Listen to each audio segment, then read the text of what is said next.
And we are live. Thanks, Darian. What's up? Thursday. What's going on? Just hanging out. Got some good topics today. First one. Oof. San Francisco just got issues. They've just got craziness going on. All right. There's my chat stream. Let's see if my chat stream starts going. We're going to talk about San Francisco. It's still got its doom loop going, but the media is like, nah, it's fine. AI is going to come in. Everything's going to be great. Meanwhile, Macy's closes down. Hey, Samantha, how we doing? Macy's is closing down their flagship store in San Francisco. Another Walgreens in the financial district in San Francisco is closing down.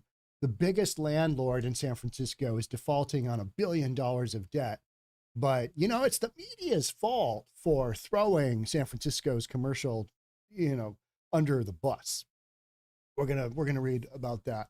Also I've got an update. We've got an important update on the Steve Irwin dude. He's the guy that built the cabin. He was doing some mining. He was doing some logging. He had a lot going on. I did a live stream on that last Sunday. We've got an update. Yeah. It's an interesting one too. And it involves our live stream that we did. Pretty wild. And then we've also got, do you remember, I think was it yesterday? I think we did a stream on, we did a story on the guy from West Africa, and he's just renting out bed space, $300 a month, willy-nilly, to about 80 different illegal immigrants in New York City. Well, he got busted again. We're going to talk about that again, too, because his situation has gotten so bad that the mayor is actually recognizing it. The mayor is like, well, we can't have this. We've got shenanigans going on. And he tries to just do all this sidestepping action. And it's not going to work. And we all know that's just a massive cluster. So, all right, let's get into our first topic. I see you guys are going on the chat. Tristan, here we go. And again, Tristan is the editor. He's the one that makes all the magic happen, because if you saw this stuff in the actual YouTube form, you'd go, what? That guy's just not professional. So Tristan cuts it all up, makes some amazing edits, and that's the final product. Here on the live stream, you guys get to see me make all my mistakes. That's right. That's what you're here for, right? Let's see how badly Sean can screw up this live stream.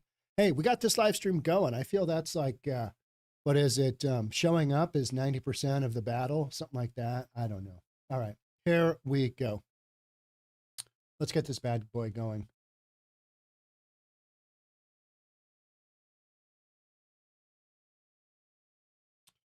As I collect my thoughts. Going back to San Francisco. San Francisco's cut and take 2 dose.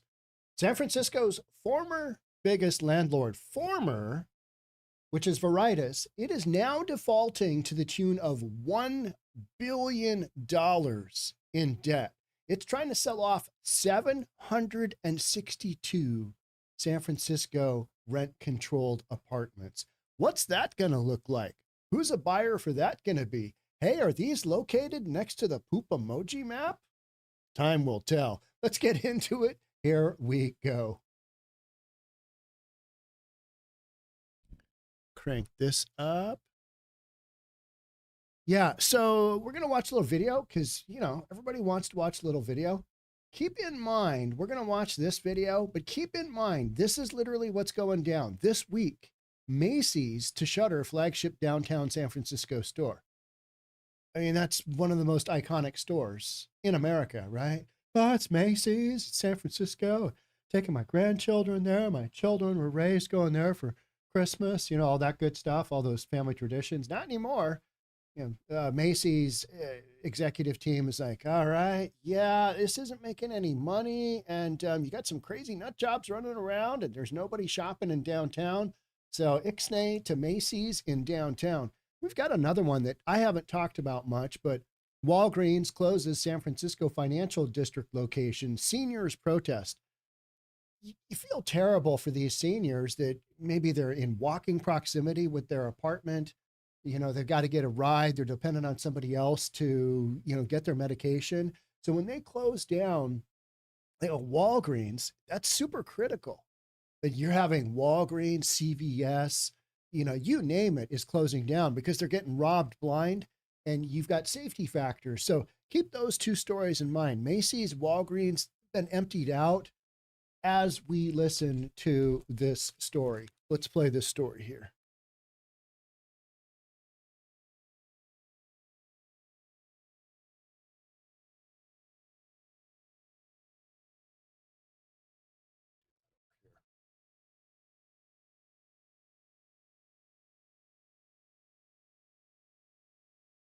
I'm gonna watch this whole thing. We'll start like right in here. All right, here we go. An area that was bustling with people several years ago, but one that, according to the numbers, is now more vacant than it ever has been. So right now, I had to take off those.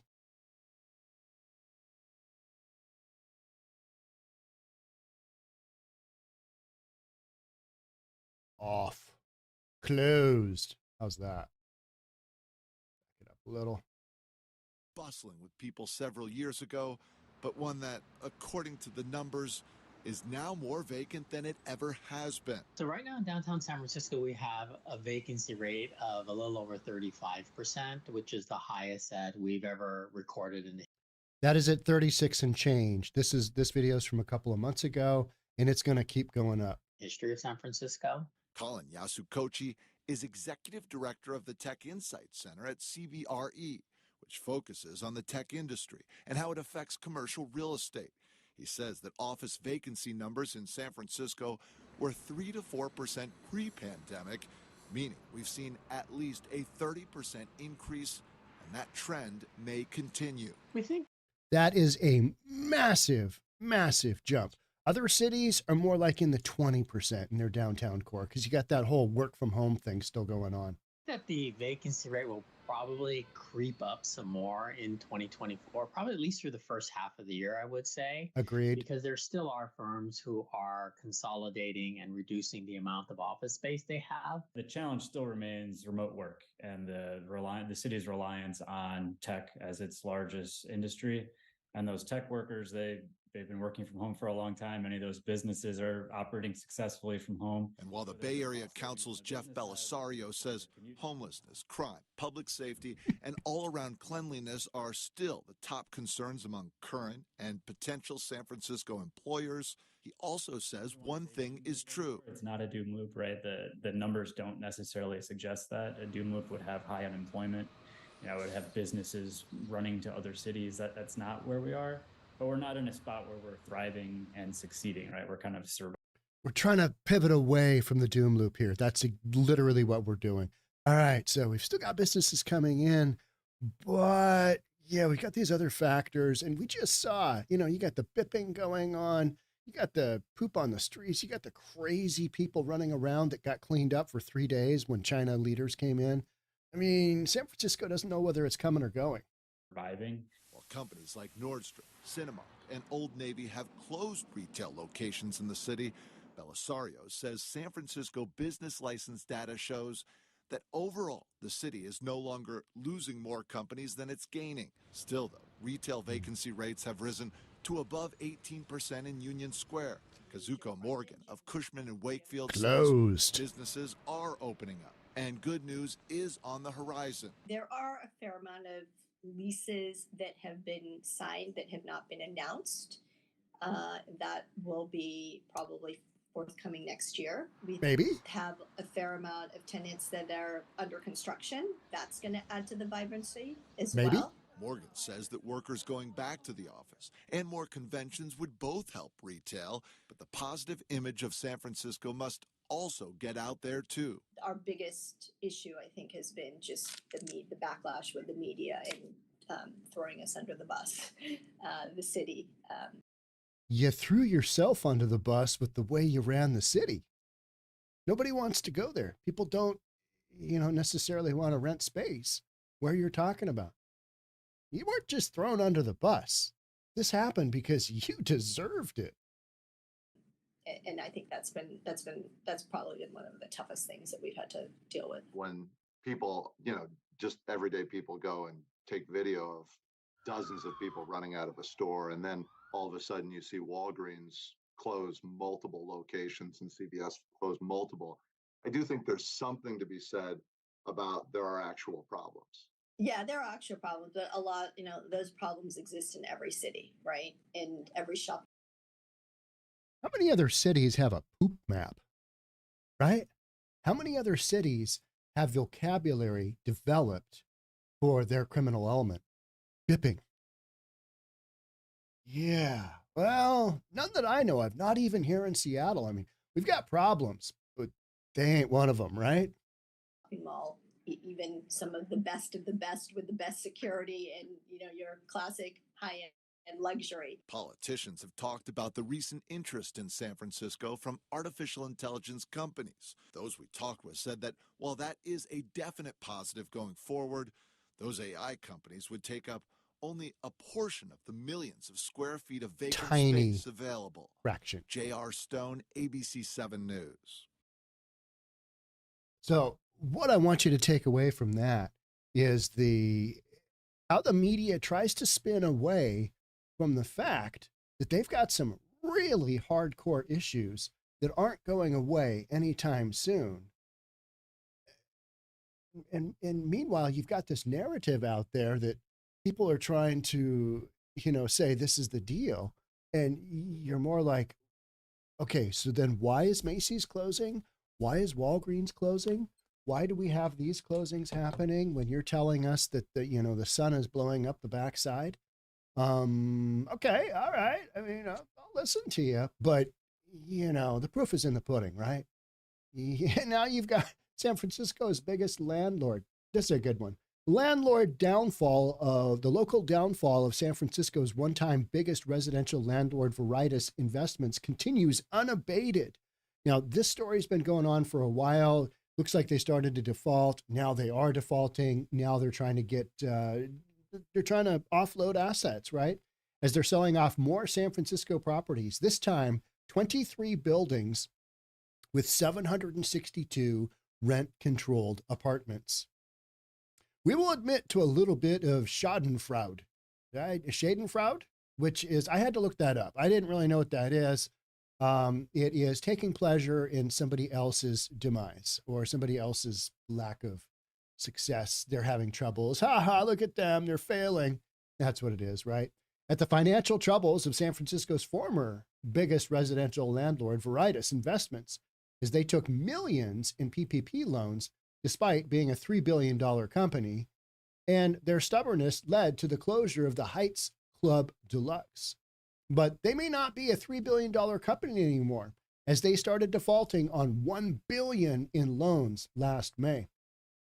So interest rates went up, and in commercial land, you've got typically short-term loans. It's not like you go out and get a 30-year mortgage, right? Doesn't happen. So you've got these loans that typically come due, and then if you're refinancing them and you've got fixed rent, meaning your income is, you can't jack up the rents. If you have gone from XYZ payment to considerably higher, you get caught in that middle. All right. Your income stays the same, but your expenses go up. Now your expenses may go to a point where you can't refinance those loans. Meanwhile, and this is the whammy in the commercial, is your values have dropped. So now you don't have that loan to value ratio that you once had, because your property, it was maybe once worth this, and now it's worth this. And so now they're going to lend you this. You're hosed. And so you got to dump them. You got to try and sell them. And that's what they're trying to do.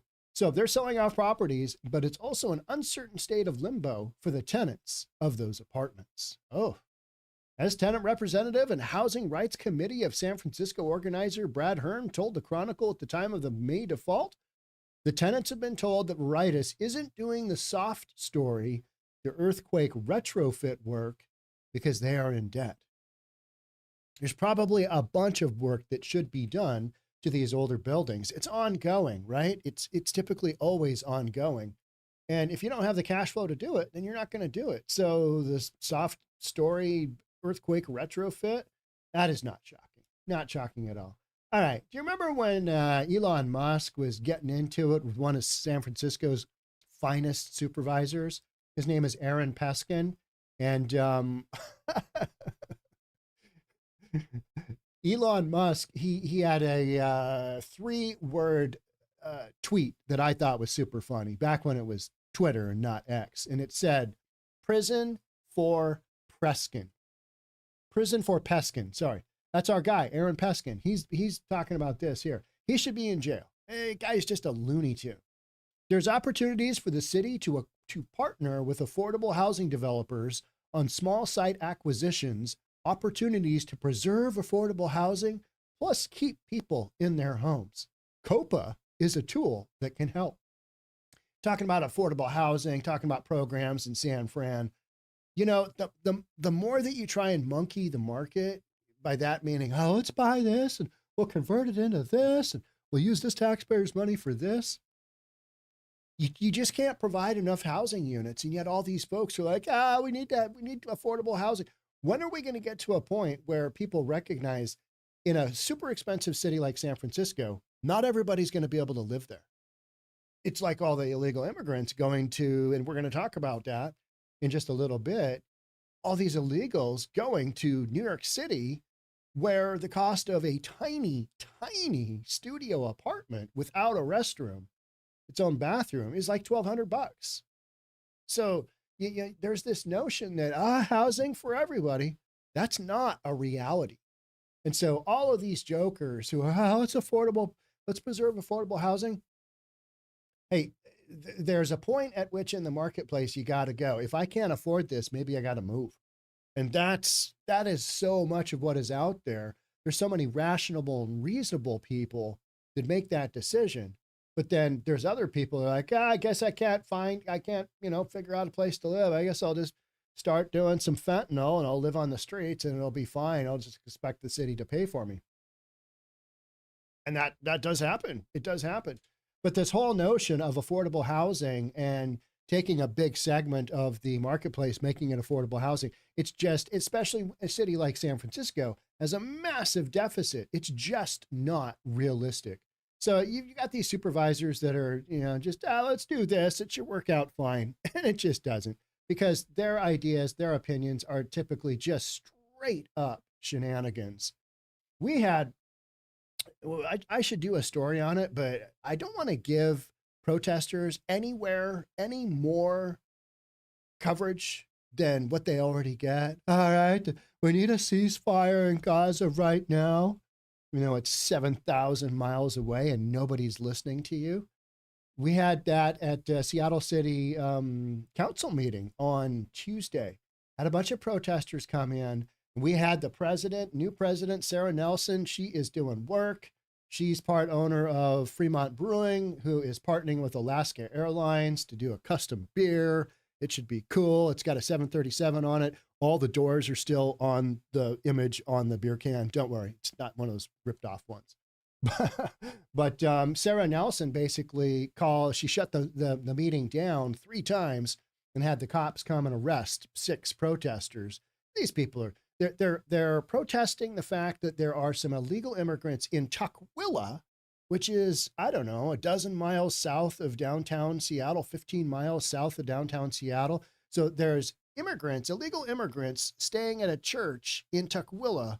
All the funding has run out. And now all of a sudden, the city of Seattle is somehow responsible for funding that. So these protesters said, let's defund the police and give the money to these illegals.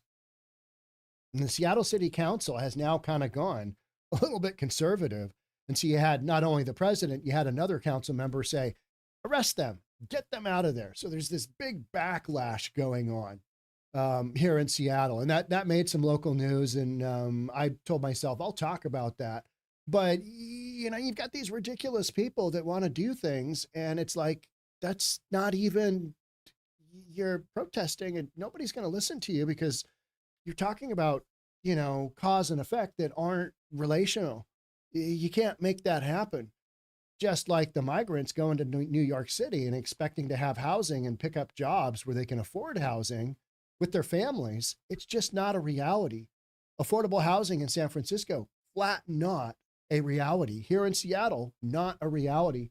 Now more Veritas tenants face that uncertainty. As the Chronicle reports, the Veritas is trying to sell 23 more San Francisco residential buildings, which contain 762 rent controlled. As seen above, Supervisor Aaron Peskin, he's got some ideas. That guy is just, the Chronicle does not mention which properties Veritas is trying to sell, though they do show a picture of the building at 1320 Lombard Street and listed as among Veritas' 23 building portfolio that's being marketed for sale. But the Chronicle notes that these properties are located in the Alamo Square, Russian Hill, the Mission, Nob Hill, Tenderloin, and all these areas are roughly, well, to the north and east of the Tenderloin. We got No Valley and we got Lower Haight. All right. I mean, who doesn't like the hate, right?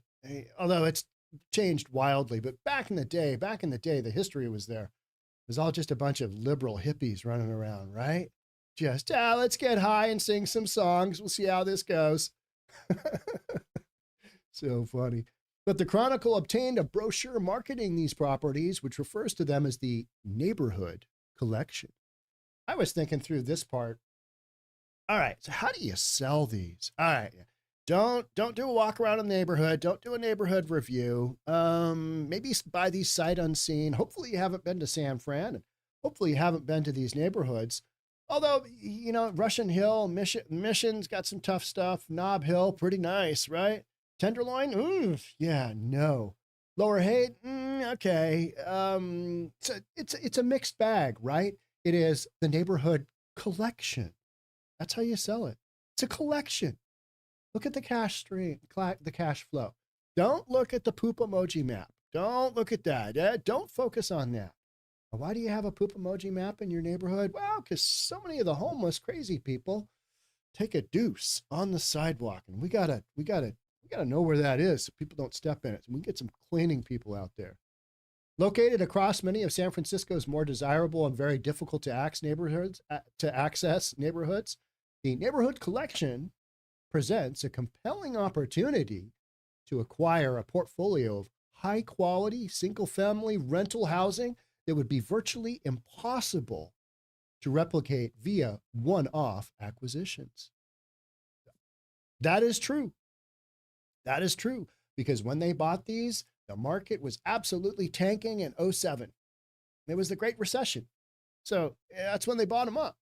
All right, so replicate via one-off acquisitions. And what that means, if you're not used to ridiculous real estate marketing doublespeak, you can't buy them. You'd have a hard time getting this collection all together, buying these one at a time, because they're not going to be available. And that's true. That is very true. But as noted, Peskin, remember Prison for Peskin, he thinks that the city ought to step in and scoop them up, even though they don't have the budget for it, even though their budget is wildly upside down. And they should be, you know, doing things like what Gavin Newsom did when China came to town. He cleaned that bad boy up. He cleaned up that whole area around the UN Plaza, right? He got it spick and span for 3 days, right? So it's kind of one of those things where there's a will, there's a way. You can make it happen, just like the cabin that Steve Irwin in Seattle built when I was out there on Sunday talking with Andrea Suarez from We Heart Seattle, and Jeremy Harris was kind enough to show up. Both of them showed up for my live stream. We were talking about the fact that, how long is this going to be here? Is it 3 months? Is it 6 months? And it was 3 days later, weirdly, after Jeremy had a big story, we did a live stream, and Jeremy's done a bunch of stories, but it got picked up by the New York Post. The fact that there's a guy who drove an excavator into a city park, started doing some mining, was doing a little bit of logging, and had at least multiple kind of shelter lean-to things going on in the middle of a critical area of a Seattle park. Apparently somebody high up in Seattle said, enough, shut that guy down, shut that guy down. So where there's a will, there's a way. If things get bad enough, oh, we need to clean this up. Let's get this bad boy going. That's what San Francisco should be, you know, spending money on. But in order to do that, you're going to have to clean some riffraff off the street. You're going to have to go way harder on the fentanyl folks than Mayor London Breed is doing. You have to put some people in treatment. You have to put some people in jail. Doing a little bit of that now, but is it enough? Well, we'll see how the sale of these complexes go. But if you look at Macy's and if you look at Walgreens, they are saying, we're not making money on those stores, and there's a safety factor. We're going to keep the stores open where people aren't having their lives threatened. We're going to keep those stores open in areas that are actually making us money and don't have the safety factor. So there's that, right? Peskin thinks the city ought to step in if there are opportunities for the city to partner with affordable housing. Yeah, good luck with that. You don't have the budget. You don't have the will. You've just got that progressive idea of, hey, this should be good. This will be great. This will work out like all of our other plans. Meanwhile, the city just keeps going down, Macy's being the big one. I mean, that to a lot of people is like, man, that sucks.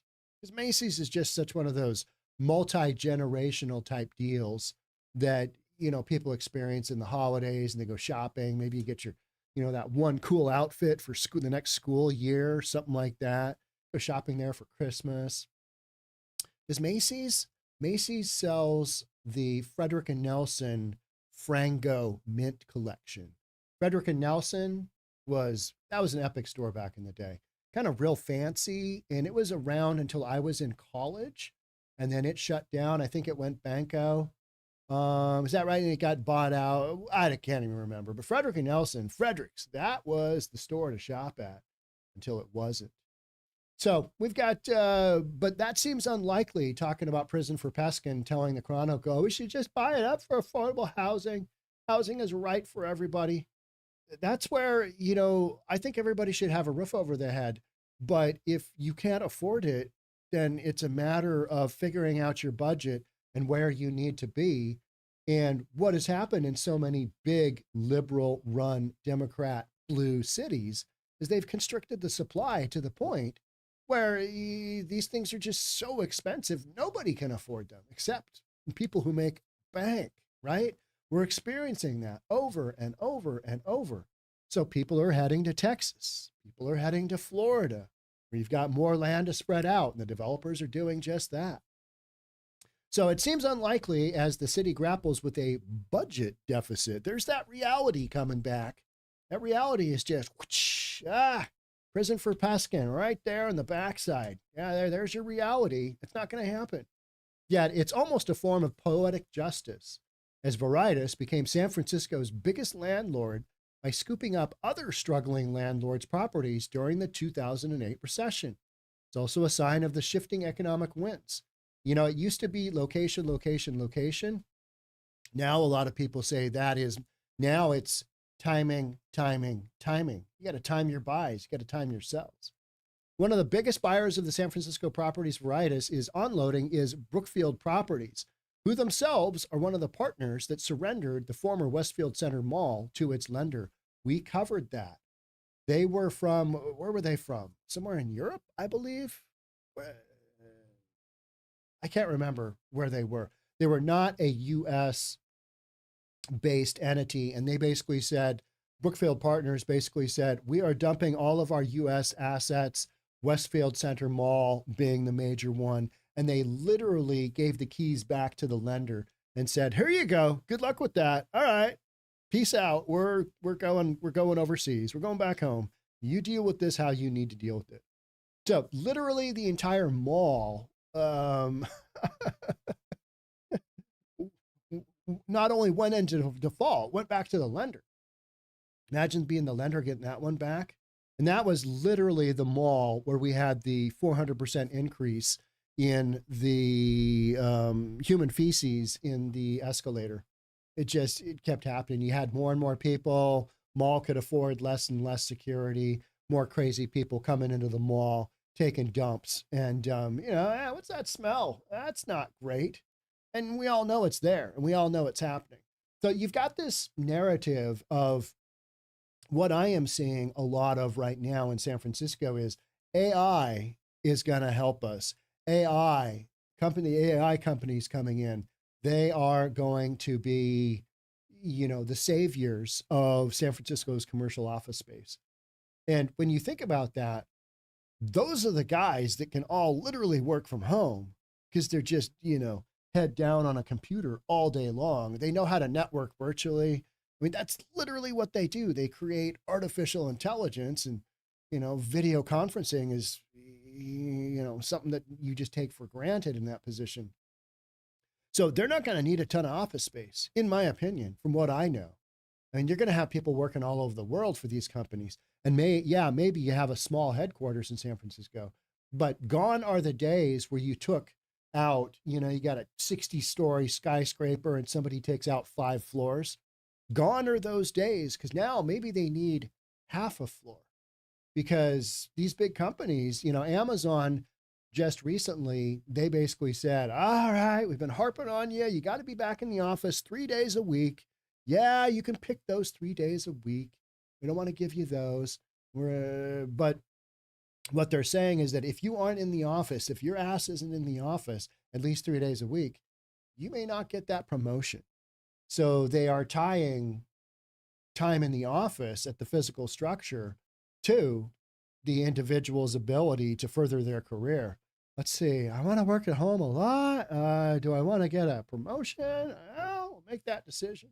Whether or not that's actually happening, I don't know. But when you see it, out in the media outlining that, that's for 3 days a week. We're not talking 5. So you've literally cut down, 40% of your demand throughout the week for office spaces for a big company like Amazon in Seattle. How many other companies are saying, man, we only need that like 1 day a week effectively. So what does that office space look like? A fraction of what is out there right now. And what is it? 30 million square feet. I'll get to that in a break in a second. Tristan, cut, and let's go with 30 million square feet is basically vacant. I think that's the number. If I'm wrong, let me know in the comments. 30 million square feet vacant in San Francisco. You're not going to have a handful of big AI companies come in and say, we're going to take all this down for your new tenants. It's going to be a tiny little fraction of that. So, that's the big hope for San Francisco, is that AI is going to turn things around. I think AI is here, and I think, seeing some of the new technology out there, it's some wild stuff. And I think it's going to change up a lot of industries. There was, who was it? Big producer, former rapper. I can't remember. Jay-Z, somebody like that, married to Beyonce. It was not Ye. It was not Kanye West, but he was building an $800 million studio, all kinds of multimedia studio, the way they do it now. It's not only music, but it's video, and it's all, all kinds of stuff. He saw the Sora AI, and he put a hold on his development of his studio that's in the process, because he's like, man, if that's true, if they can do that right now, if they're rolling out that kind of technology, we've got AI coming in that is absolutely mind-blowing and is going to change things up. To what extent? Who knows? Will it be a savior for San Francisco's office space? Absolutely not. You're going to have to go through this process where a bunch of these buildings go back to their lenders. You're going to have to go through a process where apartments go back. But the apartment thing is, you've got massive demand for housing in San Francisco because you constricted the supply and things have gotten super expensive and you're not really building anymore.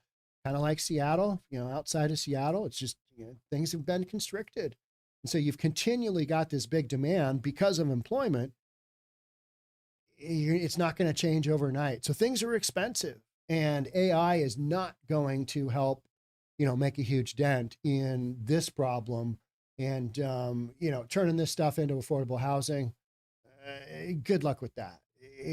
That to me is always like, all right, you've already hosed affordable housing in San Francisco, and the market basically did that. So thinking that you're going to turn this stuff around, we'll have to see. But, it's this massive uphill battle that everybody talks about. We just built some more houses, it'll be all okay. No, you got to figure it out. And, don't become homeless and take drugs just because you can't afford it. You got to figure out where you can live. And that's the big rub going on right now, right? People want to think that there is an inherent, you should have affordable housing, all of the, the protesters, affordable housing for everybody. Well, that's not realistic. It's not realistic in these expensive cities. So that's kind of the push back and forth. It'll be really interesting to see who picks up this neighborhood collection in San Francisco. All right, that's it for me on this one. Thanks so much for being here. Love to have you subscribe if you haven't already. Hit that notification bell, hit the like button for this video, share with friends and family. That is the greatest way to get this content out. Because if you like it, your friends and family might like it. Who knows? Are they truly friends if they don't like it? We're reasonable here. Throw it out there, see what happens, and I'll see you on the next one. Thanks again for being here. Bye. The comment was, somebody made a comment on the live stream about mushroom farms. That was funny. Mushroom farms. California seems to be failing in every way, except it's a Democrat paradise. I don't get that, Bobby. I don't get that. There's so many. Bring back the DARE. What happened to the DARE program, Scorch? Where'd it go? What was that? Drug abuse resistance education. What happened to the big dog that was with that, right? Yeah, but Bobby, going back to your comment, the Democratic paradise. Well, it's like the video we just watched where they literally ignore there's some problems. The one guy's like, well, yeah, you've got break-ins and, you've got homeless and they're crazy and your streets look like crap and people are, bum rushing your stores and stealing all kinds of stuff. Beyond that, everything's good here. It's a socialist paradise. The weather, we've got great weather. How about, another example of when Gruesome Newsom wants to get something done? How about how fast he reopened the I-10, Interstate 10, I think it was 10, going in to downtown LA? Did that seem just a scooch rushed? It went from like, it's going to be 10 years. It's only going to be a year till it opens up. 2 months. Hey, how about 10 days? Because, man, we can't have this hold up of traffic. People need to get into downtown. That was another example to me of where there's a will, there's a way. If California wants to clean up some of this mess, they can. But, long term, will it stick? Nah, because you're just playing whack-a-mole. Because the socialist paradise we talked about, McGruff is the name. Yeah. They were considered hostile to drug addicts. Yeah, that seems about right, right? No, with Newsom, there's so many different, you're playing whack-a-mole with these huge projects and these huge things that are wildly sideways. You've got immigration, the illegals fighting with the homeless for housing. You don't have enough money, and affordable housing is just gone. You've just got so many different things. Infrastructure failing. And yet, hey, look at the weather. It's great. Everybody wants to be here. Isn't this cool? You got high income taxes, state income tax. Affordability is just not there. Everybody still wants to be in Cali. I don't particularly.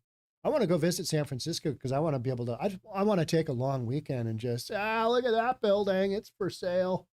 I want to do Metal Leo's imitation on in the financial district and just, building after building closed. I want to do that. That'd be fun. No, I want to see all these stories that I have read over the last 4 years in San Francisco in particular, because it is like we say in these comments, you got some shenanigans going on, right? I mean, there's just some crazy stuff going on. I want to, personally see a lot of that. But, speaking of that, shenanigans in Seattle, and let's take a look at this story here. I'm going to do the intro. We're going to talk about Steve Irwin and the city cruise, kind of how all that went down, how we went from, 2-3 months out, maybe 6 months out, city doing something, to boom, all of a sudden swept out. What happened is I literally had, I'll tell that in the thing. Well, let's go here. So, Tristan, here we go. Segment number dos.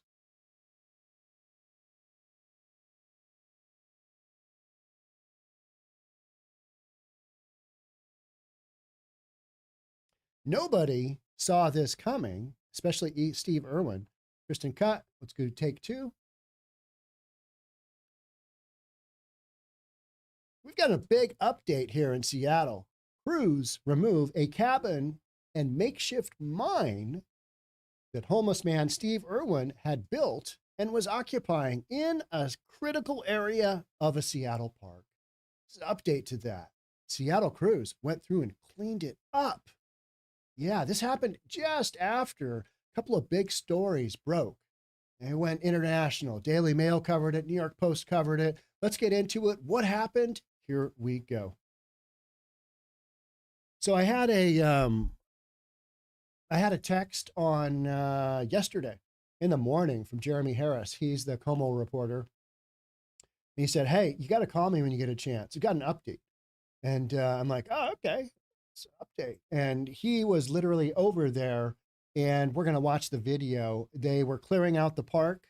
So the big question here was, did Seattle have this on their radar to clear out for a long time, or did the coverage that happened, especially when it goes international, like when the coverage happened, did they kind of go, "This is a terrible look. We gotta square this away"?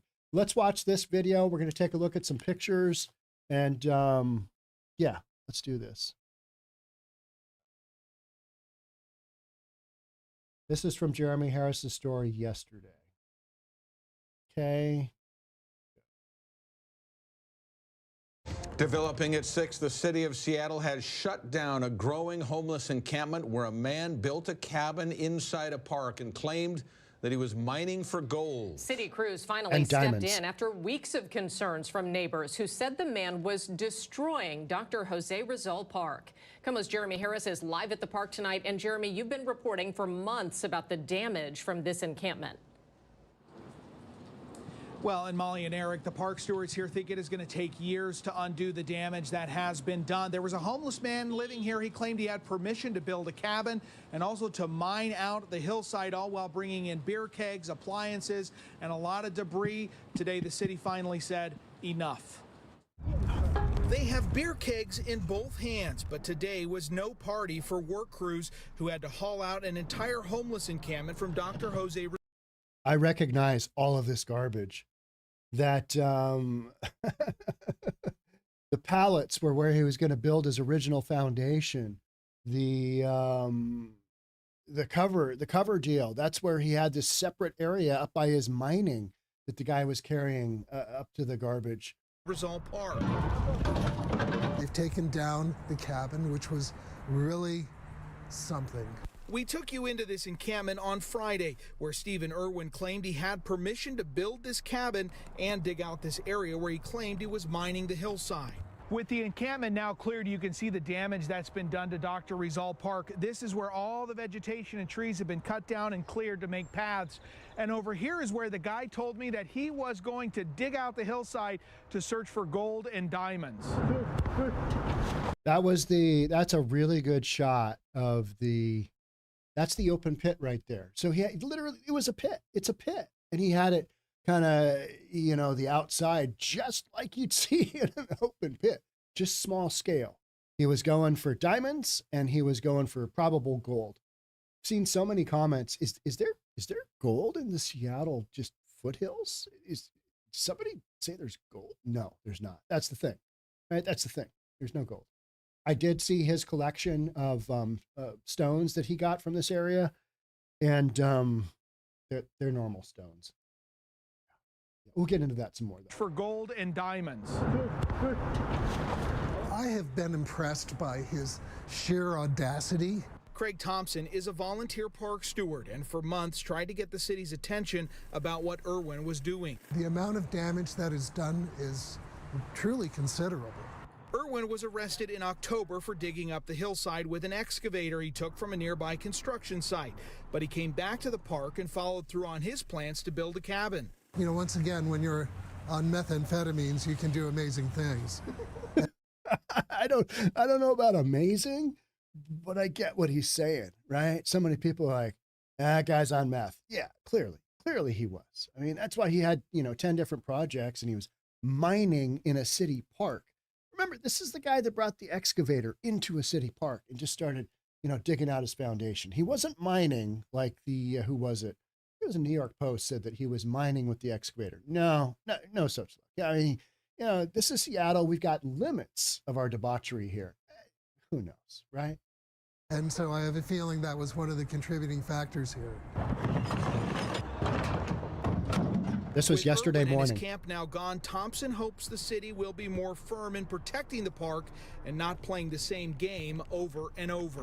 It is going to take years. It is going to take a committed effort that the city has to put a plan together and follow it. Now, what happened to Irwin? Well, he got arrested by Seattle police. He's currently in jail on felony charges of malicious mischief and theft. Malicious mischief being damaging somebody else's property. I actually talked to his mother today in Mississippi. She said, funny story there. When I called Jeremy yesterday, said, hey, what's up with the update?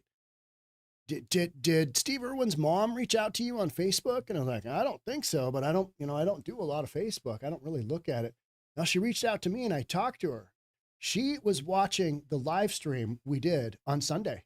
We had Steve Irwin's name in the title, I think, and we had, his picture from probably one of Jeremy Harris's articles.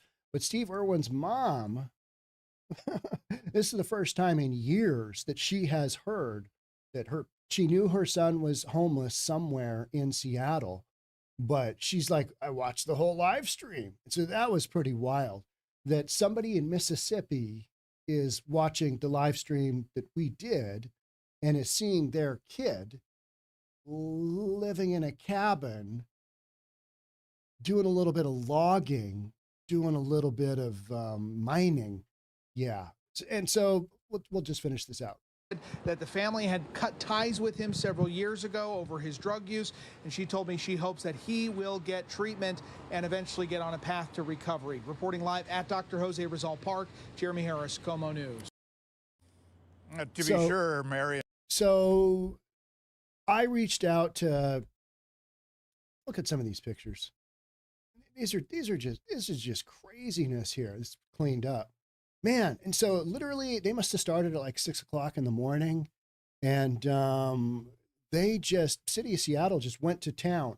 Another example where there's a will, there's a way, right? I mean, if you want to get this done, all right, none of this effing around and finding out if it's going to happen 6 months later. Boom, guy's arrested, he's in jail, park is cleaned up. Boom, I-10, it's back to order, got it all fixed up, everything's good. Tenderloin area, somewhat cleaned up area right around where the Chinese leadership was going to come in for that APEC conference. All right, let's get this. We can't have this looking this bad. This deal with Seattle, I think it just had enough press. It's probably Jeremy's article on Friday that did it. But the mom watches. That's my kid. So I reached out to Andrea Suarez of We Heart Seattle because if anybody's going to deal with family members, it's her, because that's literally what she does. She does, outreach to homeless people, and she picks up literally 1 million plus pounds of garbage. I reached out to Andrea via text and say, hey, did you see that Jeremy Harris was in contact with Steve Irwin's mom? Because Andrea has been working with Steve Irwin since October. And this is the second time the guy's been arrested, right? He got arrested once, and they booted him, and they took his stuff out, but he came right back and built. So is third time going to be a charm? Is that what's going to happen here? Because this is Seattle, remember? And so kind of finishing off where this is going, Andrea was like via text, hey, let's get a hold of his mom and let's get him back to his family. The hardcore reality is, I don't think his family wants it back. Doesn't want it back. And that is the reality that so many drug addicts face, is that they've burned all of those bridges. They're a liability. If they come back and they're still on drugs, they're going to rob, steal, whatever it takes within the family's community, and they don't want that. When I was out there interviewing Steve, I didn't hear him mention, hey, I want to get into treatment. I didn't hear him mention, hey, I'm really tired of this lifestyle. I want to clean things up. I want to get better. What I heard him say when I asked him pointedly is, how long do you think he can stay out here? And he goes, well, I hope till the end, meaning forever, till the end of his life, whatever that might look like. He had no intentions of getting clean. He had no intentions of getting sober. He had no intentions of going down another lifestyle. So, there's this idea that if we can just get them back to their family, things are going to be great and, everything will work its way out.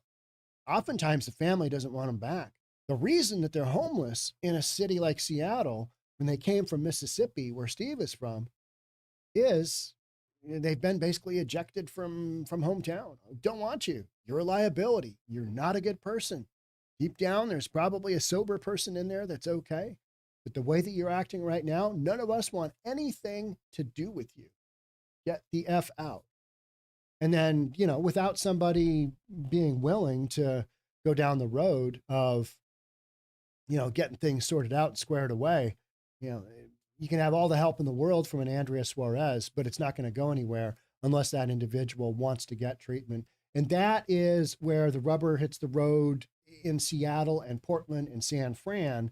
You've got all these people running around doing shenanigans, committing shenanigans, like bringing an excavator into the park and just tearing it up. This is back from October when he brought the excavator into the park, and he was scooping out his foundation for his foundation of pallets, of wood pallets. That's what he was going to do. That in his mind, that's what he was going to do. Now, he's been on the streets of Seattle for 5 years. He appeared to me that he was, he wasn't really dealing with reality.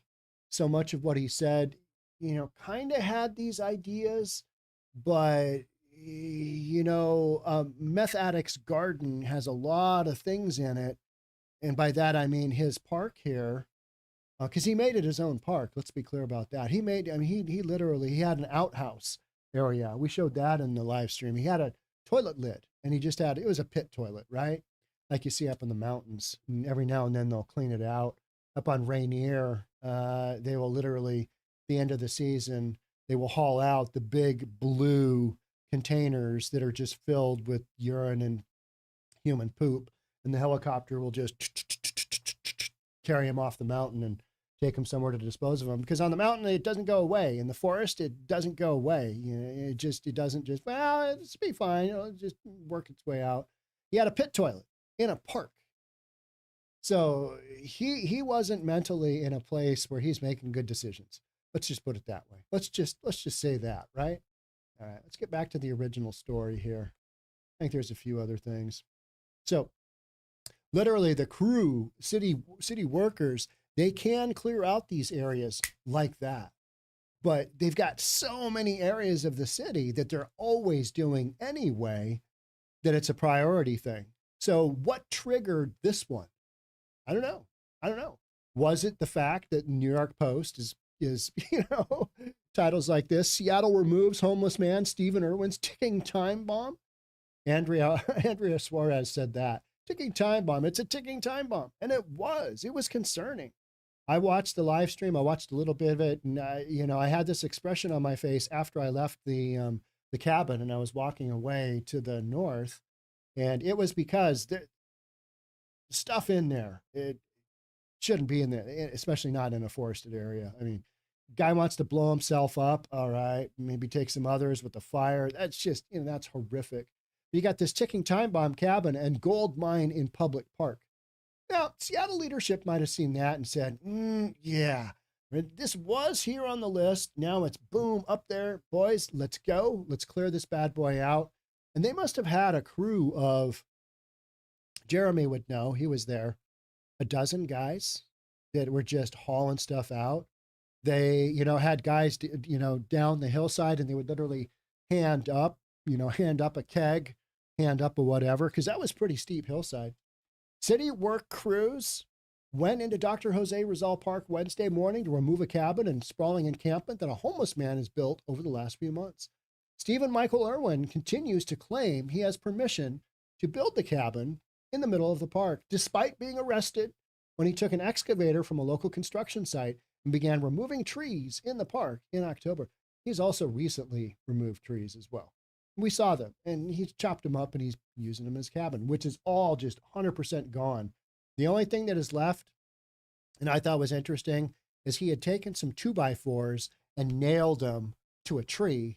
And Andrea, when we were talking to him at his cabin, she goes, "What's up with the 2x4s nailed to the tree, bud?" You might remember that if you've seen the live stream. But those are still there. They haven't taken those off. I don't know. Do you have to do some kind of, Band-Aid to a tree after it's been hammered on like that? I don't know. It's going to take years to restore the park, said park steward Craig Thompson. That's the guy that was interviewed by Jeremy just now. It's going to take a committed effort. The city has to put a plan together and stick to it. That is not going to happen. There's going to be no plan because you're going from one emergency to the next. You're whack-a-mole from, all right, we got to go to Ballard. All right, we got to go underneath I-5. All right, going to have a bomb that's going to happen here. We got to take care of that one. All right, Mercer Street encampment. Let's go take care of that one. You're just reacting. There's no planning. There's no sticking to it. Because a city like Seattle, let's be honest, we're okay with the homeless. We're just not okay with the homeless when they take an excavator into a park and then they start mining and they start logging. That seems to be, I don't know where that threshold is, but it's somewhere out there. It's somewhere in there, right? We love our homeless people. We love our unhoused. So Como News featured Irwin's encampment in a story last week, that was Friday, when he allowed cameras to tour the site, which included a mining area where he claimed to be digging for golds and diamonds. A lot of you on the live stream were like, "Sean, I can't believe he let you film in there." And I'm like, me neither, because I don't have any relationship with him. Then I also found it was really interesting that his mom caught the live stream in Mississippi. I mean, what are the odds? Hey, did you know Steve's in Seattle and he's doing some mining? It's crazy, right? That's how this story is. It's just, and he's doing a little logging too. He's got a lean-to cabin. City crews removed the cabin as well as a washing machine, treadmill, beer kegs, and a microwave that Irwin had in the camp. He explained to me how he was going to make the washing machine go. I asked him, "Hey, do you have water?" And he had told me earlier he's got the rain barrels, right? And I was like, "Oh, okay. So you're going to get a bunch of, does a washing machine, does it work that way?" They require a lot more water than what you can gravity feed from a rain barrel, right? I'm no plumber, but I believe that's the situation. And a treadmill. Got a treadmill down there. Beer kegs. Oh, I mean, who doesn't want that in your cabin in the forest? Beer kegs. I mean, you got to plug them in to keep them cool, though. So, but I mean, there's that power up. The city power is right there that he had whacked into, and the city recently paid $15,000 to restore the area of the park where Irwin dug up the excavator. Irwin is booked into jail and charged with property destruction. The exact same thing we just did. So he got out in October. He came back and he just went ham. He just started, this is what I'm going to do. This is my oasis in the middle of Seattle. And, the guy's not a quitter. Let's just say that. The guy is not a quitter. If you can't say something nice, don't say it at all. Steve Irwin, not a quitter. The damage done in the area now is far more extensive than what it was caused by the excavator incident. Yeah, absolutely. And there's a lot of natural foliage in there that's just ripped to shreds. Though Seattle Parks and Recreation did not immediately have an estimate of how much repair is needed, there are dozens of felled trees around Irwin's encampment, and Thompson estimates it will take years to restore the area. Well, that's what happens when you take an excavator into a critical area of a park. And then you do a little logging, then you do a little deforestation, and you live in there and you do meth. Park isn't going to end up on the good side of that equation, right? We need to have a consistent and accountable approach. Well, yeah, but that ain't happening because we're crisis reacting. Homeless outreach group We Heart Seattle claims to have offered to pay for 6 months of housing for Irwin, but he indicated he would still keep the cabin in the park, even if he was put into housing. Yeah, I'll take the housing, but you know what? I'm going to come back to my cabin because everybody needs a getaway place to kind of decompress from my busy lifestyle of whatever he's doing. And so I just want to be able to come back to the cabin. So yeah, I'd love some housing, but I'm not going to give up my oasis here in the middle of Dr. Rizal, Rizal Park. It's so bad. He's digging up the slopes, building structures, tearing down trees, undoing thousands of dollars in repairs, said Andrea Suarez of We Heart Seattle. There's a risk of him being in the environment. There are smells of kerosene, propane, gasoline. There are 3 different forms of fuel down here. We came up with 6 or 7 by the time we were all said and done, based on that live stream. Irwin also claimed he was digging for gold and diamonds. Yeah, okay. And there's where that was. The amount of damage that was done is truly considerable. Again, people want to say, why didn't the city just step in? Well, because there's this hierarchy of if it gets bad enough, they'll deal with it. And apparently, something really accelerated this one into that bad territory. And overnight, this thing got shut down. I thought that was the interesting thing. What was it that prompted city leadership to make that happen? What was it that it went from, yeah, it's on the back burner to clear out, and then it just goes to boom. Seattle police confirmed Irwin was arrested Wednesday morning at the encampment. He's currently facing charges of property destruction and possession of burglary tools in Seattle Municipal Court. Will he emerge again?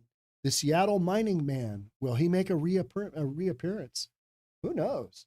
But as far as local legend and local lore, Seattle mining man, I mean, you want to talk about lawnmower man? That guy's got nothing on Seattle mining man, right? Excavator into a park. This'll work out fine. Yeah, work to do in here. City officials just let it happen. Gets arrested, comes back, does it again for another, what is this? 3-4 months? And then finally the city shuts him down. This is the lunacy that is a big blue city. Got so many things going on that the city can't, cut this off when it should, which is when, he came back and, hey, there's a guy down there and he's making his fort again. And then, recently, hey, he's doing some mining. Maybe it was the mining component of it. Because, mining and deforestation, they don't typically go with a city park. Where were all of the tree huggers in this? Where are all of the environmentalists? Where are they? Where the F are all of the tree huggers? Because he's literally whacking them down. He's killing the trees, murdering trees. And then he's just abusing them. But, we're going to whack a 2x4 in here because I need to keep up my whatever it was he said was the reason the 2x4 was there. Don't know. Where are all of those people? Well, they're stuck because they love the homeless population, right? Everybody should have housing. Nobody should be living outside. Got to give them housing. Let them do their thing. That's mutual aid. That is, housing first. If we could just get them into a house. Steve Irwin, you put Steve Irwin into a house, he's not getting better. He's not getting better until he makes that commitment to sobering up. Yeah, he's a live wire. He is, he's out of control. He's driving an excavator into a city park and then claiming he's mining. What more do you need to say? But as far as Seattle legends go, Steve Irwin will go down in history. You remember that one guy? He drove the excavator down and then there was all the news stories. And remember that one guy? Yeah, that's how we will imagine this one. So that's how we'll reimagine this one. We'll rethink and reimagine. But fortunately, we've done a bunch of podcasts on it so that it's out there. We can always revisit, right? All right, that's it for me on this one. Thanks so much for joining. Love to have you subscribe if you haven't already. Hit that like button. More importantly, share the content with friends and family. And I'll see you on the next one. Thanks for being here. Bye for now. Those of you in the live stream, I'm going to drink some water. I'm going to see what you guys are talking about. Samantha, that was kind of my thought. I mean, the guy's kind of a genius, right?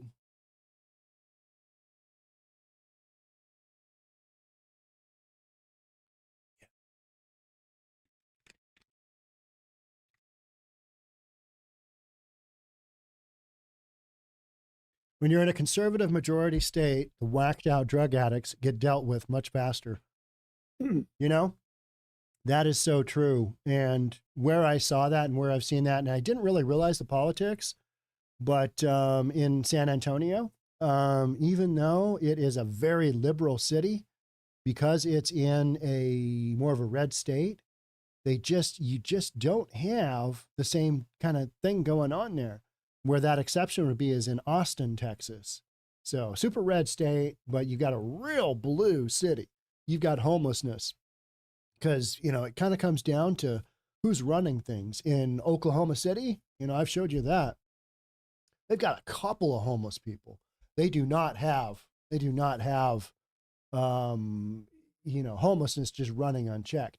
That is uniquely a West Coast product that is leaked out to a lot of other areas. Mainly Denver is the prime example. Watched a Nick Johnson video on Denver last night. And I mean, just the same lunacy that you've got going on here. You know, some guy that's in the construction trades and he's waiting to get his job back. He's got some kind of infection, open infection on his arm. And I'm kind of like, no, that's not from a work accident. I think that's from Trank. You got this open deal. That's, you know, that open wound has been there for a long time, and you don't have a bandage on it. Doesn't help. So, you know, just some absolute lunacy.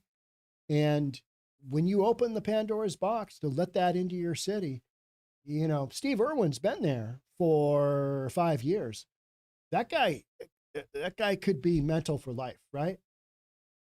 You know, you get some of these people cleaned up and they will be better functioning members of society, but their ability to be who they were before they did all the drugs, before they spent all of those, you know, days on end up that create that psychosis where they think that literally bugs are inside of their skin and they're going to, you know, scratch down on their face until they get to them. You know, that's from literally being up for days and days and days. And, you know, you think that your mind is, you know, your mind is not in the right space. So until you can get those folks into treatment, until you can get those folks squared away, and these big blue liberal cities, they are on so far of a path from doing that, that I don't see this changing anytime soon. And there's no quick solution for any of this. So will we have more of these incidents in Seattle? Absolutely. 100% guaranteed. And I'll cover them for you. I'll live stream them for you. Andrea Suarez has 2 more cabins that she needs me to see. So we're going to do that. I will definitely do that. It's like, yeah, what's going on here? How much worse could it get? And Andrea is, for those of you who are very concerned with the woman who was in the tent towards the end of the live stream out on Sunday that may or may not have been sexually being trafficked. Who knows? Andrea is going to follow up on her. I asked her, I said, hey, there's a lot of people in the podcast that are wondering what's happened with that woman, because it's just this weird situation. So that's going to happen. All right, let's do our third segment here. Make a little more money. GoFundMe for Steve. Come on, guys, show some love. Yeah. What do you do for Steve? What do you do for Steve? Guy's living his dream. He's 41 years old. I don't know. I don't, you know, other than locking him up in jail for a while and sobering him out, I mean, he's going to come right back out and use. So what do you do? I don't have a solution.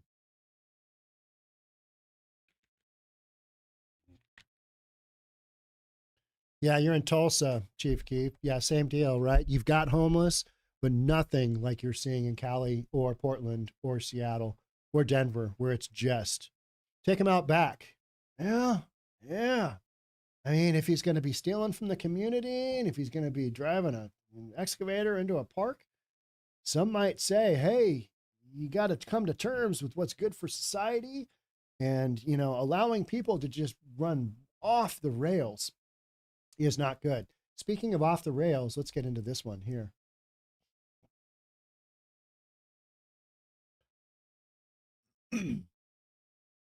Always got to kind of downshift here and get into the next topic.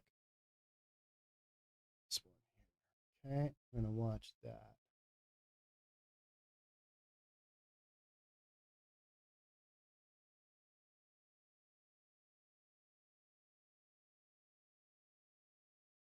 A second illegal migrant shelter run by the same individual as we recently reported on. That's been raided in the Bronx.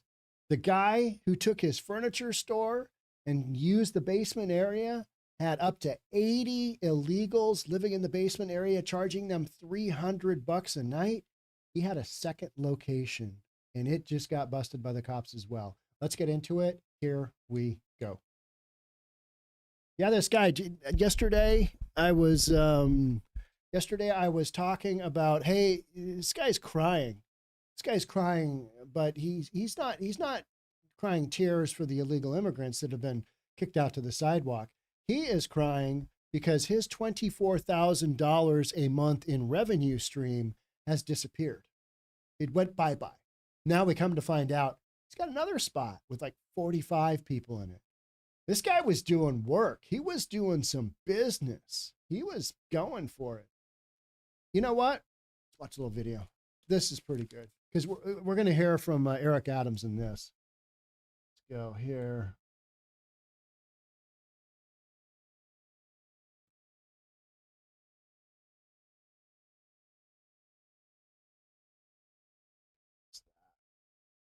Here. It's big.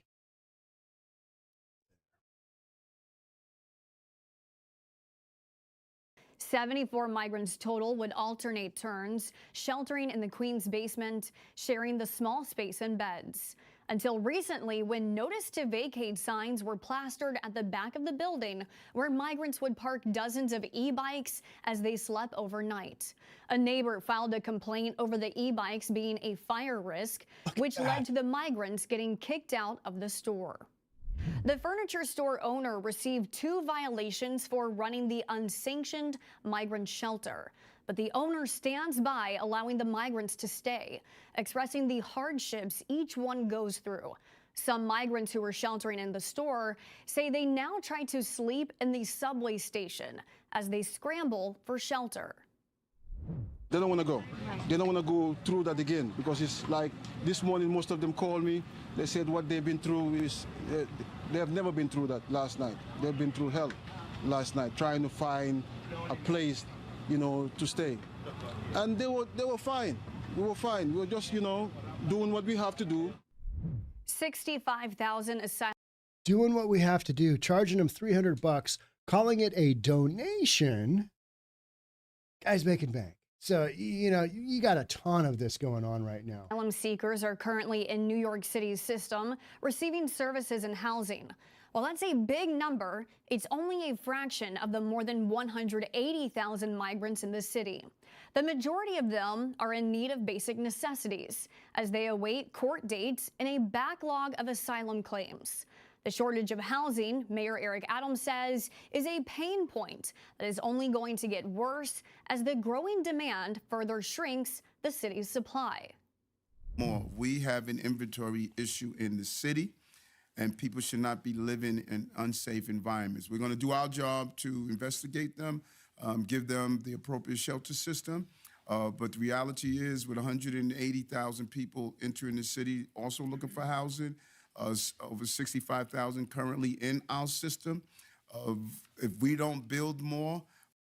65,000 people in New York City's system right now. I mean, it's an incredible number. And so it's literally, we're sanctuary city. It's going to be great. I've talked about this a million times, right? This is the hardcore reality of, we're do-gooders. We're going to make these people whole. We're going to bring them into the U.S. This is going to be the greatest thing ever. But now they're just overrun, absolutely overrun. And so the shenanigans that you're seeing here are the results of that. All right, they don't have anywhere else to go. I've got this spot. And the crazy thing about this story is that this guy, our shop owner, He doesn't even own the second place. He doesn't even have a lease on the second place. He allegedly broke in there and just brought a bunch of beds in. He's like, all right, $300, here we go. Got 45 people living in there. Not even his spot. We're going to be building more problems. Mayor Adams says it's not only a lack of housing contributing to a growing migrant crisis, but lack of opportunity as thousands await work permits. How about taking those 1,000 people, training them for all these jobs we have available so they're not sitting around all day, every day for months? There's a human element to this. You don't have to be a behavioral scientist to state that we're creating a terrible environment. Where's the training going to come from? You guys can't put a roof over their head. Where is the training going to come from? Where's all the teachers? Where's the instructors that are going to come from? Where is the, place you're going to do this? What's the format? What's the system? Who gets that training? Where are these jobs going to come from on the other end? Are you going to work that out? You can't even provide basic human necessities to them right now. And you're going down this road of, if we could just get them some work, programs together, this would be great. It's not like you didn't know this going into it. And that's where I have such a hard time with all of these big blue cities. They shoot themselves in the foot repeatedly and go, what happened? Well, I don't get it. What happened? Oh, we just need some worker training programs here. No, you need to be realistic and say, hey, the border is not secure. We can't take all these people in. We don't have the budget for it. Shut down the border. But no, instead you're doing the opposite. You're like, let's bring them all in. Kumbaya moment, all big hug. It'll be great. Oh, it's not? Oh, okay. Well, now we're talking training and, those bastards that are, charging these people illegally and they're having to live in shifts. I blame these big blue cities for the situation they've created themselves. You got nobody to blame but themselves. Nobody said they had to do this. And yet here they are. We need some federal money. Need some federal funding. It's not going to work out. Eric Adams literally came out and said the city's going to be destroyed. Well, that's on your call. So how's that working out for you there? How are them apples? It's not the only part of the immigration system Mayor Adams has recently expressed frustrations with. The Democratic mayor wants changes made to a decades-old Democratic policy, a sanctuary city law that offers certain protections to migrants in cities illegally. New York City is a sanctuary. He wants ICE to be able to come in and chuck people out basically on his command. He's a former cop, right? We need some ICE in here now. That whole sanctuary city thing and that whole deal. Yeah, we want some of this, but the rules that aren't working out right now, we want to get rid of. Which way did you want to go there, buddy? City. Mayor Adams is challenging a portion of the policy that prohibits the city from involving or alerting federal immigration officials or ICE in certain situations to protect migrants from potential deportation. But Adams wants to cooperate with federal officials when migrants commit crimes in the city. I don't believe people who are violent in our city and commit repeated crimes should have the privilege of being in our city. Like the individual. Did you not think that through before you stuck your foot in your mouth and said, Sanctuary City, you betcha, come on. What did you think would happen? What did you think would happen? Literally, what was the thought process there? I think this is going to be the greatest thing ever. We're going to look so good. New York City is going to be so good. Coming out of the whole COVID deal, they didn't have the manpower. They didn't have the resources to deal with their own homeless population, right? And so now you've got even more pressure on the housing system because you've got a situation where the entire state is obligated by law to provide housing for anybody that's unhoused, including the migrants. So it's no wonder that these little, I want to call them chop shops, but what do we call them? Illegal hostels. you know, packing, 80 people into a room, packing 45, they cooking in there.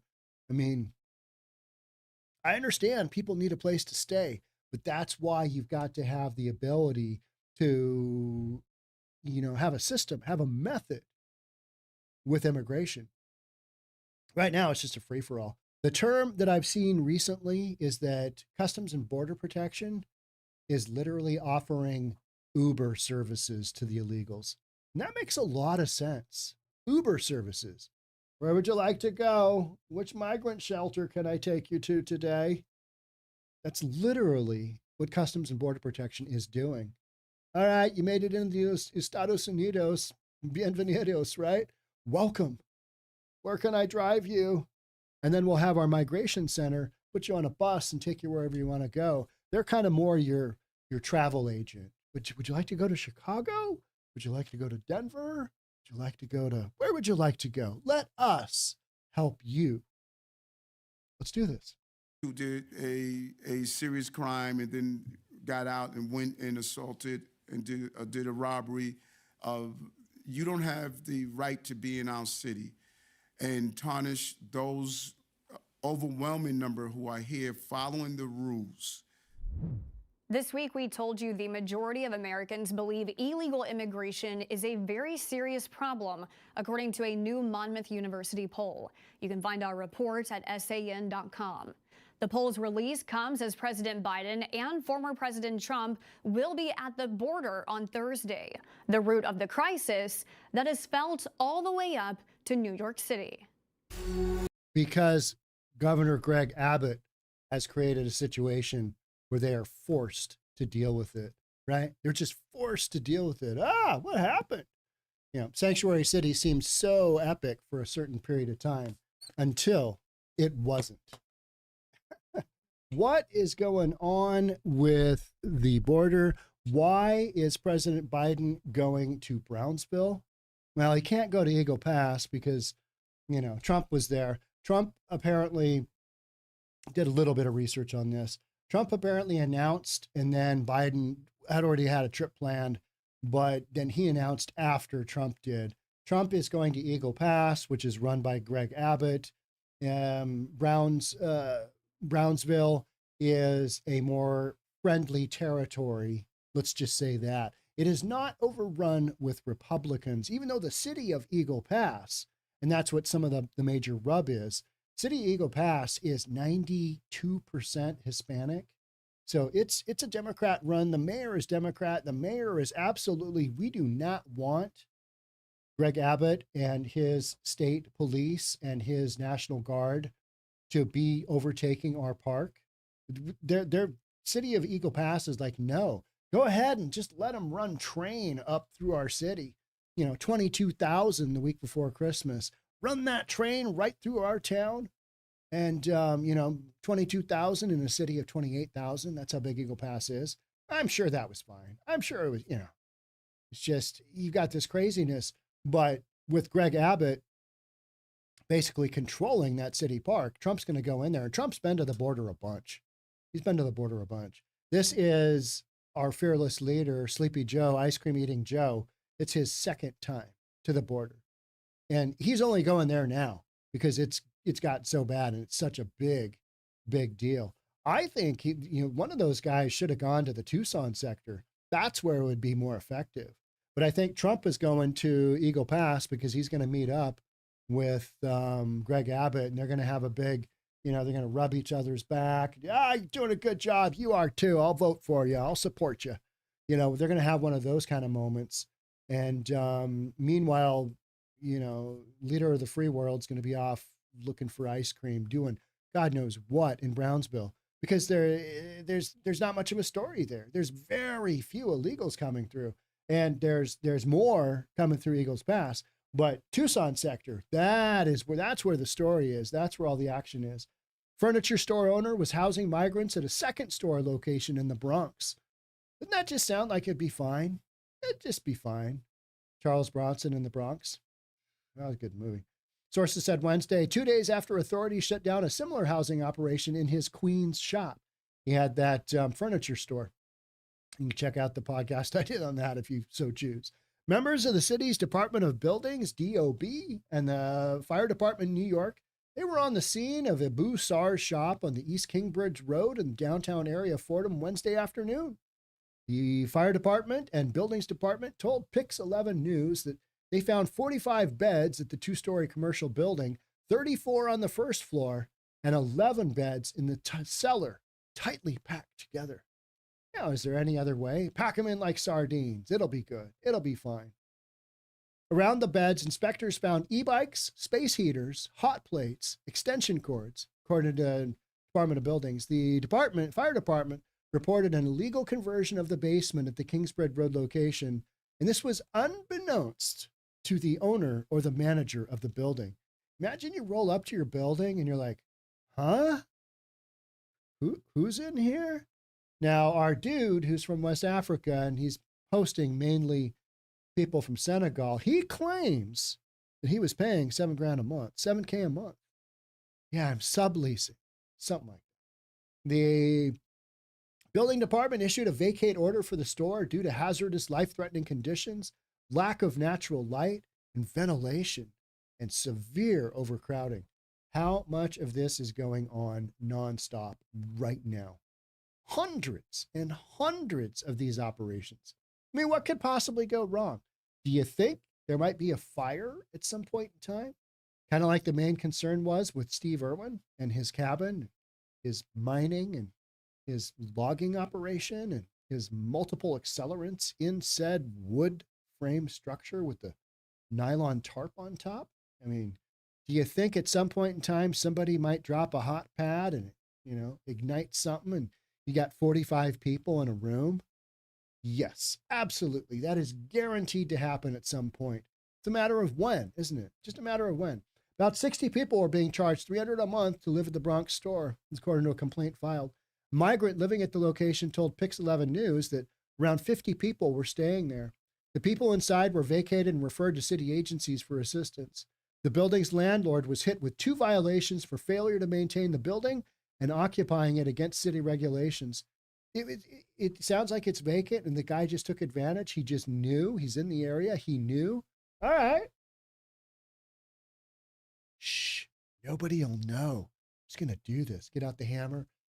Break those locks open, right? Just move on in. You got an absentee landlord, got absentee management. Saar said that he was paying $7,000 a month to sublease the vacant space. However, the building's management said it had no knowledge of that and may press charges. I mean, you should, right? The guy broke the law and he's putting people's lives in danger. But that is the ultimate result of these big blue cities saying, sanctuary city, this is going to be the greatest thing ever, until it's not.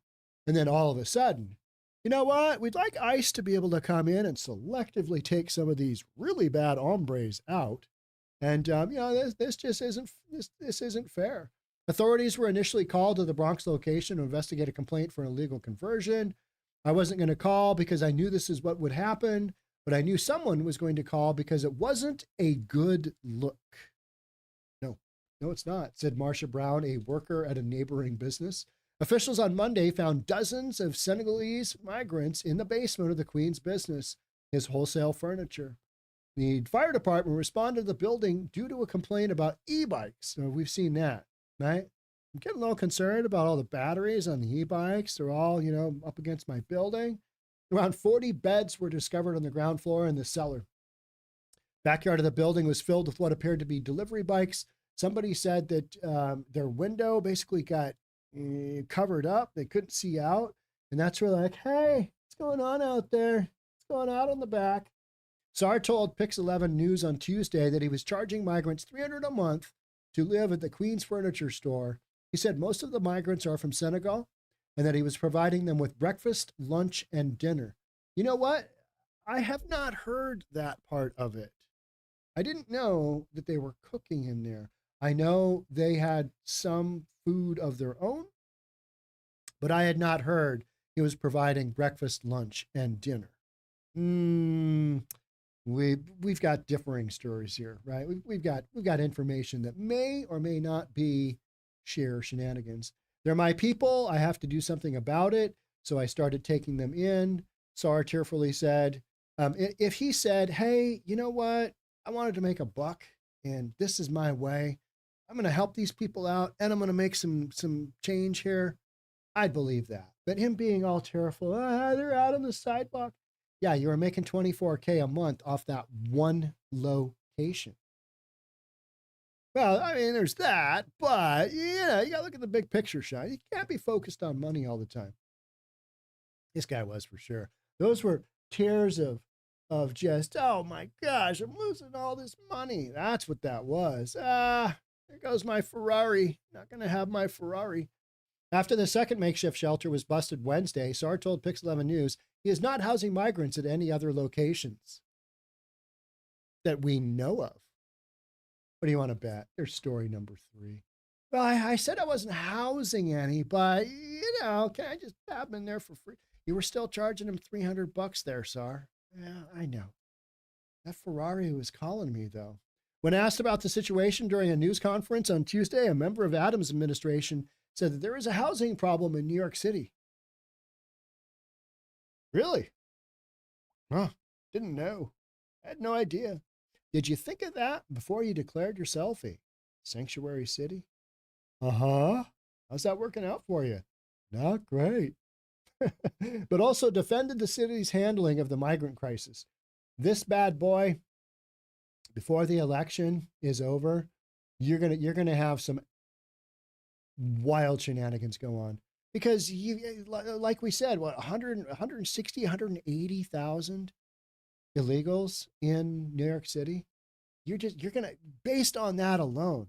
I mean, we've only got a fraction of homeless people here in Seattle. And yet we got a guy, driving an excavator into a park and just doing Lord knows what in there. I mean, you're gonna have stories come out of these types of situations on the daily. It's just a numbers game, right?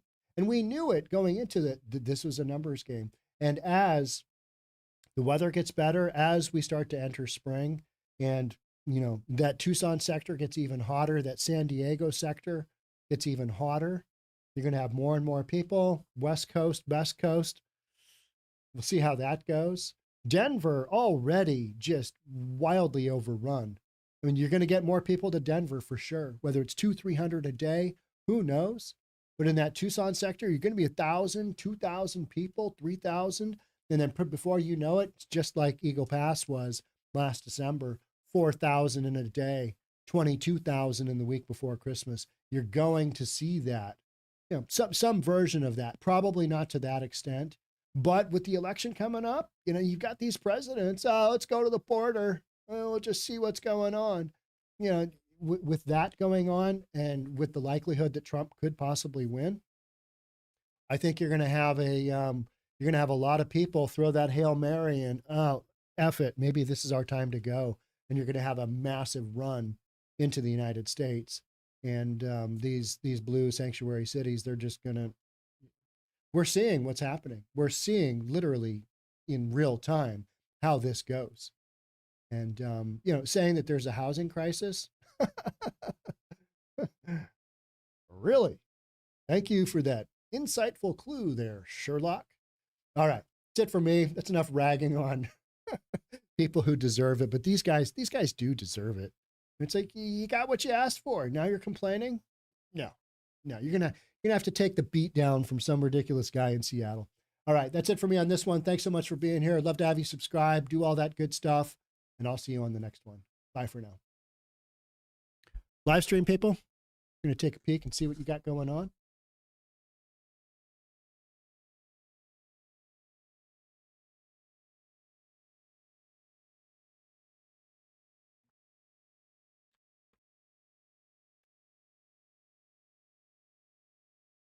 What's this membership thing going on by Man Bear Bullshark?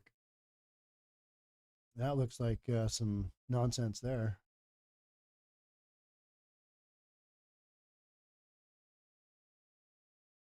Somebody's talking about a nipple shot. Is that male or female? Inquiring minds want to know.